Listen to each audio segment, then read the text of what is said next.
Brothers and sisters, I'm Jesse with Living Tree Community Foods, and we're here in Berkeley, California, a center of innovation and creativity, if I may say so.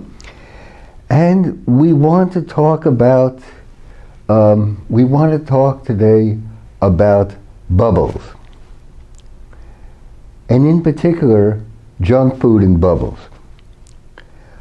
All of us are vitally concerned with aliveness, beyond especially aliveness in the food that we eat. How vibrant is this apple, this orange, and this pear? They're filled with vitality, organic, but of course. And then there's aliveness in our families and friendships, our relationships, and beyond that there's aliveness in the schools we go to and in our workplaces. And going beyond that, there's aliveness out there in the society in which we live. And this leads us inevitably to consider the economy. It determines the production and distribution of useful things. And useful things take a particular shape in this world. The orange, the apple, the pear go outside and above their coarse materiality and become social artifacts, become commodities. They take on a social role, a social character as commodities. A commodity is the simplest atom, the simplest molecule of the economy. The economy is a living thing. It has a pulse, a metabolism, a circulation. It has cycles and rhythms. Its lifeblood is the circulation of commodities. Every day, an enormous tide of commodities circulates throughout the world.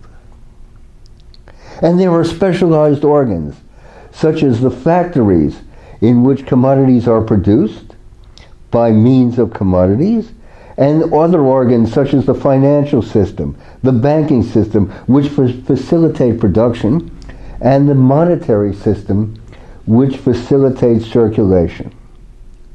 Like our bodies, this living entity, the economy, is wondrously complex. There is nothing simple about a commodity. This mere orange, in the right proportions, can trade or exchange, can command a cell phone given enough oranges. The apple, in proper proportions, can command a laptop. It would take a lot of apples and a lot of oranges. But there are definite quantities they exchange on the market through the intermediation of money. But money is just an intermediary. The apples are exchanging with laptops and with cell phones and laptops all the time, every day. And the whole is sustained by the focused energy of 160 million working Americans. So the economy is replete with cycles, both short-term and of longer duration. There are even convulsions. They're called recessions or depressions. They are part of the metabolism by which the economy heals itself. Consider getting the flu. It isn't always an altogether bad thing.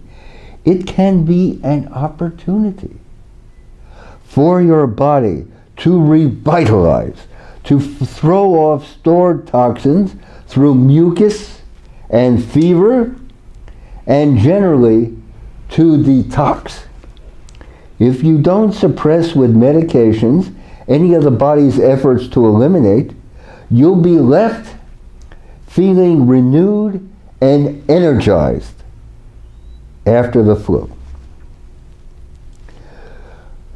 So too recessions remove the excesses built up during the expansion and reset the table for the next leg of economic growth. Recessions perform the Darwinian function of weeding out the weakest.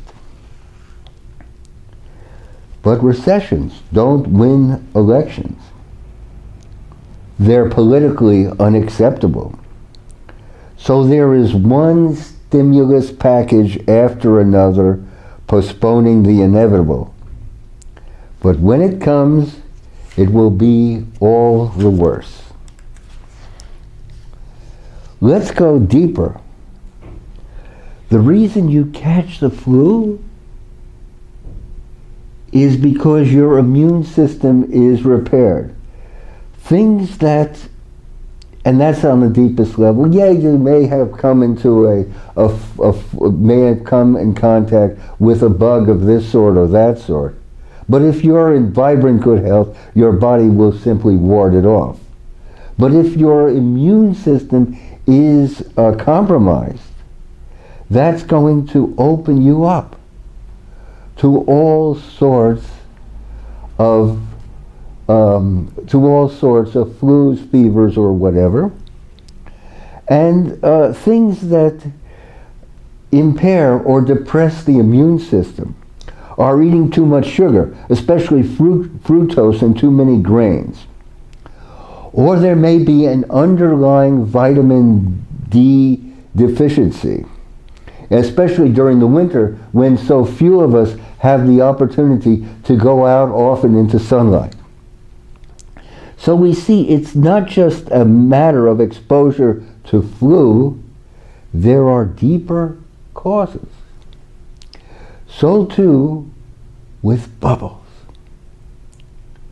And so too with the exceedingly slow growth we have experienced over the last decade or so. These are symptomatic of something deeper.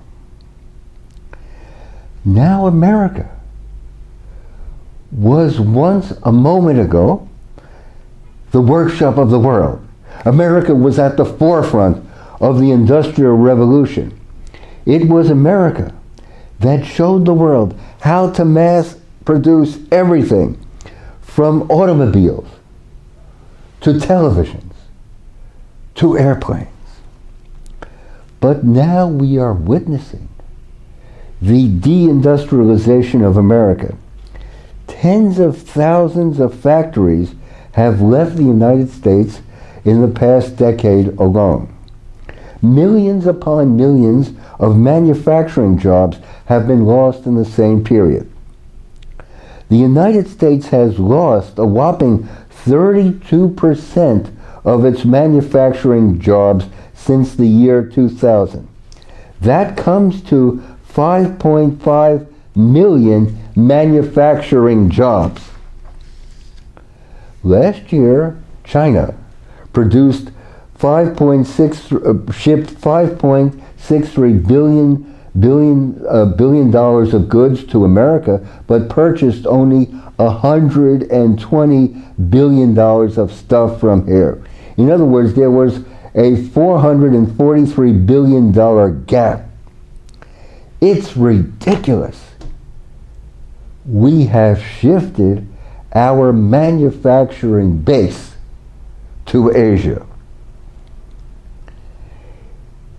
America then has gone from a manufacturing economy to one based on finance, insurance, and real estate. America has made itself uncompetitive. So we are now simultaneously experiencing a stock market bubble, a government debt bubble, a corporate bond bubble, a real estate bubble, and a student loan debt bubble.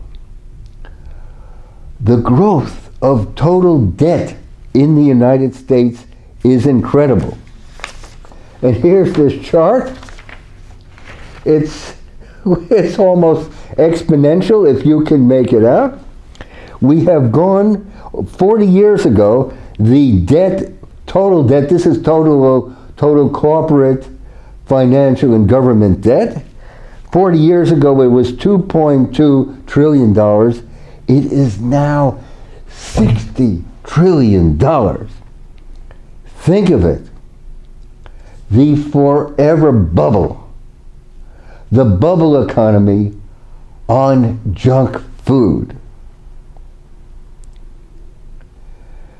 Prices have started to rise as a result of the increased money supply. Look at the prices of organic fruits and vegetables.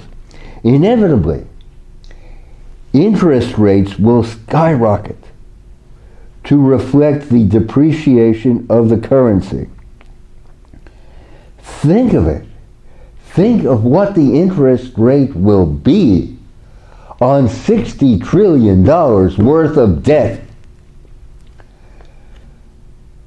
There will be a chain reaction of business failures. And tragically enough, masses of people who work hard for a living will be unemployed. The economy, though, a living thing, will have had its cleansing.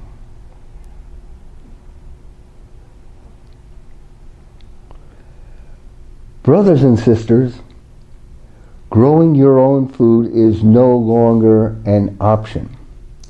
It is a necessity. Every backyard an intensive garden, every front yard an heirloom apple orchard, every vacant lot a community garden, every school an edible schoolyard. In your kitchen right now, start that tray of wheatgrass. Start that tray of arugula, a magnificent salad green. This spring, brothers and sisters, plant a victory garden to show that we will come through. Touch the earth with neighbors and friends. It will heal and sustain you. Thank you so much. Your comments and suggestions are so appreciated.